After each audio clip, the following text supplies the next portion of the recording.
ചെറിയ റെസിപ്പി ആയിട്ടാണ് വന്നിരിക്കുന്നത്. തമിഴ്നാട്ടിലൊക്കെ തട്ടുകടലിൽ ഇഷ്ടംമാതിരി കിട്ടുന്ന ഒരു സാധനം. എനിക്ക് ഭയങ്കര ഇഷ്ടമാണ് കൊത്തു പൊറോട്ട.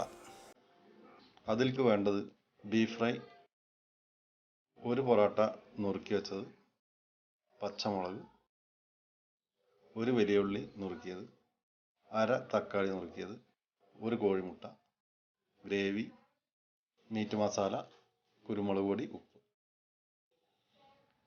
പാൻ അടുപ്പത്ത് വെച്ച് 2 ടീസ്പൂൺ ഓയിലാണ് ഞാൻ ഒഴിക്കുന്നത്. അത് വേണമെന്ന് വെച്ചാൽ സൺഫ്ലവർ ഒഴിക്കാം. ബീഫ് ഫ്രൈ ഞാൻ പുറത്തുനിന്ന് വാങ്ങിച്ചാണ്.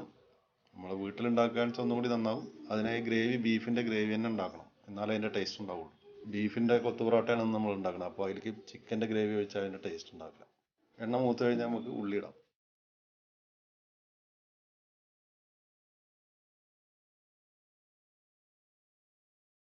സ്റ്റവ് ഒന്ന് നല്ല സ്പീഡിൽ വയ്ക്കുക.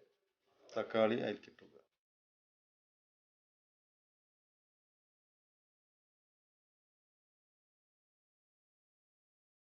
സ്റ്റവ് ഹൈ ഫ്ലെയിമിൽ തന്നെ ഇരുന്നോട്ടെ, കുഴപ്പമില്ല. ഉള്ളി പറ്റാൻ കണ്ട് മൂത്ത് പോകാനും പാടില്ല, കാരണം അപ്പം നമുക്ക് കഴിക്കുമ്പോൾ അതിൻ്റെ ചെറിയൊരു കടി കിട്ടണം. അപ്പോൾ കഷ്ണങ്ങളെല്ലാം അത്ര വല്ലാതെ ഉടഞ്ഞു പോകാൻ പാടില്ല.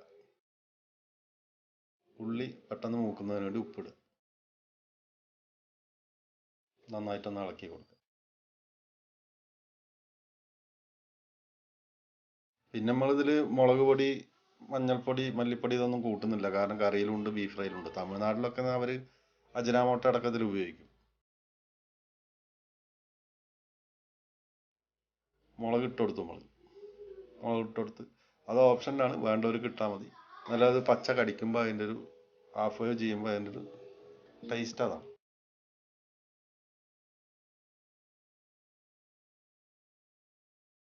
മീറ്റ് മസാല ഒരു അര ടീസ്പൂൺ ഇട്ടാൽ മതി.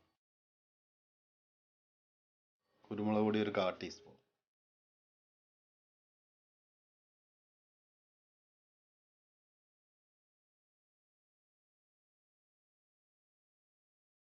കറിവേപ്പില ഇടുക.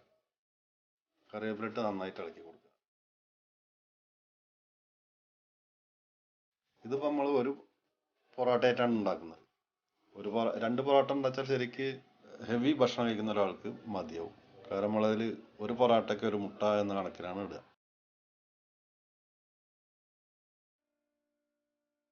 ബീഫ് കൊത്തു പൊറോട്ട അല്ലാതെ ചിക്കൻ കൊത്തു പൊറോട്ട അതേ സെയിം മെത്തേഡിൽ തന്നെ ഉണ്ടാക്കാം. മട്ടൺ ആണിച്ചാലും ഏതാണിച്ചാലും, അതായത് എഗ്ഗിൽ മാത്രം ചെയ്യാവുന്നതാണ്.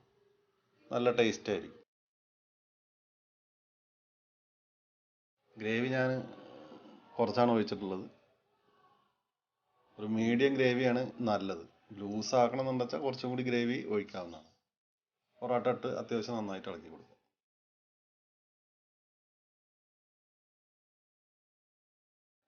ഇത് വളരെ സിമ്പിളായിട്ട് എല്ലാവർക്കും ചെയ്യാവുന്നതാണ്, വീട്ടിലുണ്ടാക്കാവുന്നതാണ്. കാരണം ഇത് നമ്മൾ ഫ്രൈ പാനിൽ വെച്ച് ചെയ്താൽ മതി. കഷ്ണം വെട്ടുമ്പോൾ അത്യാവശ്യം ചെറിയ കഷ്ണങ്ങളാക്കുക. പിന്നെ ചൂടുള്ള പൊറോട്ട ചെയ്യരുത്. ഇപ്പോൾ നമ്മൾ ചെയ്യണമെന്നുണ്ടെച്ചാൽ രാവിലെ പൊറോട്ട കൊണ്ടുവന്ന് വെച്ച് വൈകിട്ടേ ചെയ്യാവൂ. നമ്മൾ ചപ്പാത്തിയൊക്കെ രാത്രി ഉണ്ടാക്കി രാവിലെ കഴിക്കുമ്പോൾ ഒരു കട്ടി ഉണ്ടാവുമല്ലോ, ആ ഒരു ടേസ്റ്റ് ആവണം.